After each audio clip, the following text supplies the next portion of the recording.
As Gary mentioned in the last Sandbox blog post of issues regarding player population counts and wanting to release Sandbox as a way to fix that, it's very obvious that there are plans that are currently underway to start ramping up slowly but surely, with Sandbox getting closer and closer to release. While Gary has also mentioned that this release would be soon, it's a very vague way of giving a time period. He also mentioned that this would be after the next game jam since it was already a huge success. This game jam itself could also be soon. Even though we have 9 more months left into 2024, this game jam could be between any of these months. But that doesn't mean I'm not interested in wanting to talk more about some of the cool possibilities that we may see as we actually get closer to the game's release.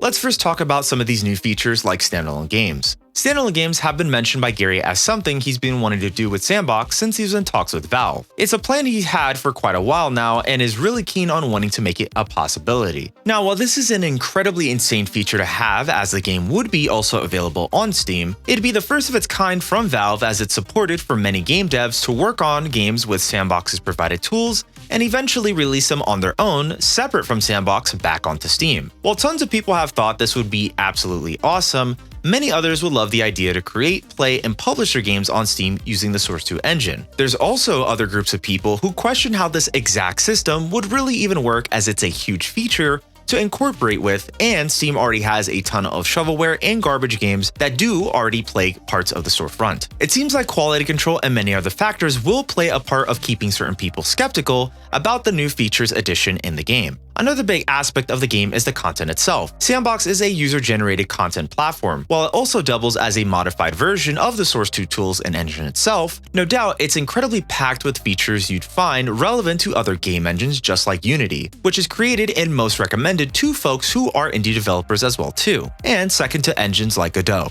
The game jams that Facepunch officially sponsor are a prime example of what you can expect when you've got a major initiative in the dev community put under a deadline and also a large cash prize. But the game jams are a wonderful precursor to show the absolute possibilities of what devs can do when they bring to the table, utilizing Facepunch's new scene system that was implemented within this year. While it won't be as simple as reskinned game modes as FPS games, as Gmod once was, now Sandbox represents the idea of bringing many styles of independently made games made on the platform to a much wider audience. Now let's talk about monetization. This is one of the many big factors. Tons of developers, people viewing Sandbox from the outside, and even Gary himself are very interested in wanting to see how it'll all come together. Tons of people have thought of how this game would make money, as it is, again, a platform that allows developers to make their own games and publish them on Sandbox. While some have thought there would be some form of weird currency from games like Roblox with its Robux, Gary has mentioned the possible ideas and practices he'd be more interested in doing to allow developers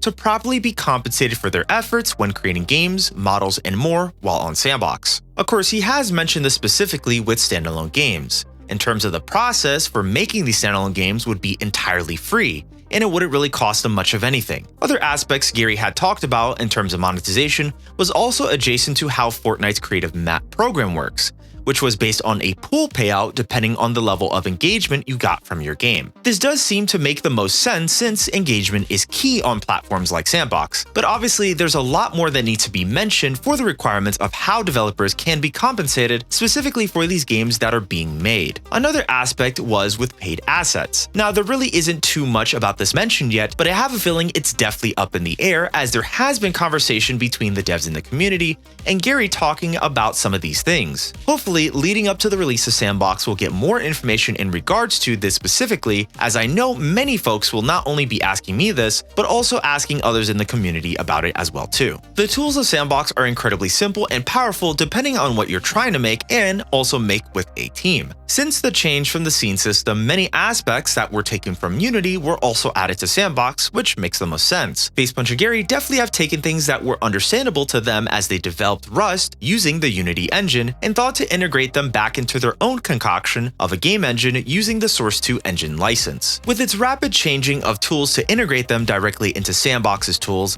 making the development process more streamlined. This does include Facepunch's recent efforts of slowly phasing out the Hammer editor to properly integrating its features directly into Sandbox's tools to make life for mappers and level designers much easier. Yes, this will rub some folks the wrong way, but the entire point of why the majority of these Source 2 tools are being integrated into the Sandbox toolset is to allow a more streamlined and simpler process for developers to get their ideas out quicker and also in an easier way to learn on how to make games for the platform. The entire point of the model of what Sandbox is trying to do is become a spiritual successor to Garry's Mod. But overall, the focus of the game's audience and attitude wants to not only just be welcoming to previous Gmod developers and gamers who are looking and may be interested, but also a broader audience that would like the idea of playing more indie games compared to the hellish landscape that is currently $70 AAA games. While it does feel like we're in a golden age for banger indie games and also these games reaching a far wider audience, Sandbox could be the perfect addition to that new golden age as once Garry's Mod was when it first started catching popularity in the early to mid 2010s. Now let's talk about some other major things that many of you have also mentioned before, because I really can't stop hearing about it or seeing it, so yes, let's talk about the Sandbox game mode. The Sandbox game mode's disappearance is a huge talking point.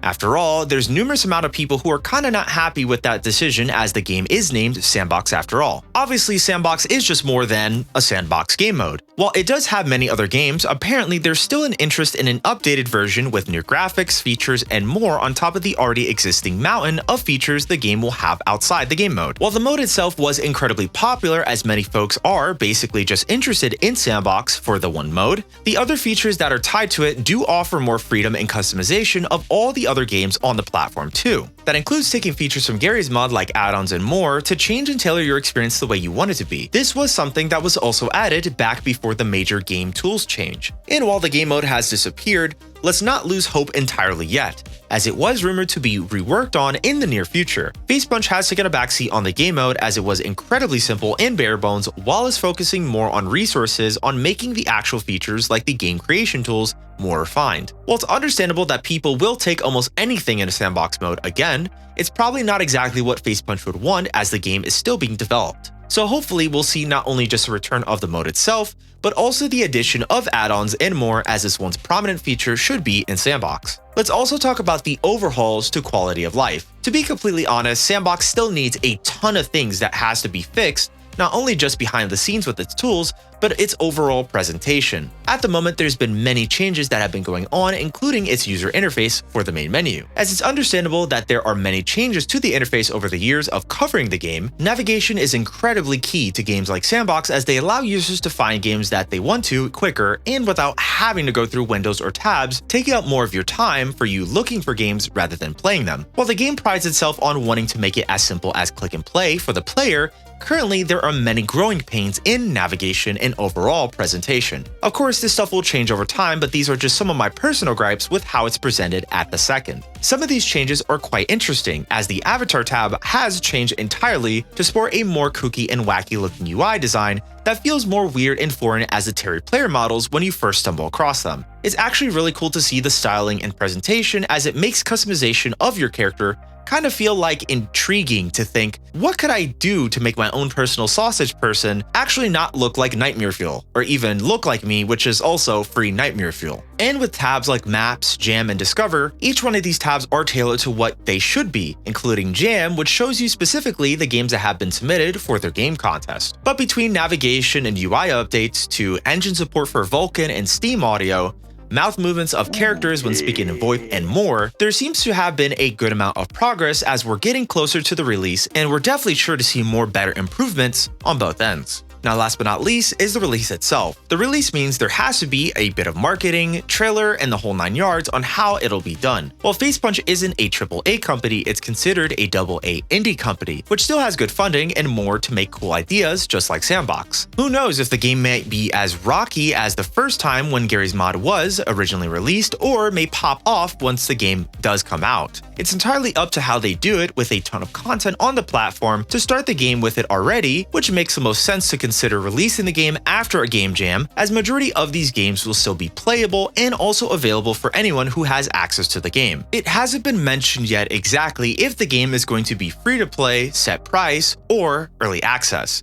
With all these aspects, there's still so many things that can change in a span of a couple of months, let alone a year. So as we approach Sandbox's release, the ball is slowly rolling and starting to round out some of the rough edges as it has many to fully shape out before becoming a full-on game. But if you do want to learn about some more games that have been released in the recent Game Jam, check out this video here on screen, and thanks for watching.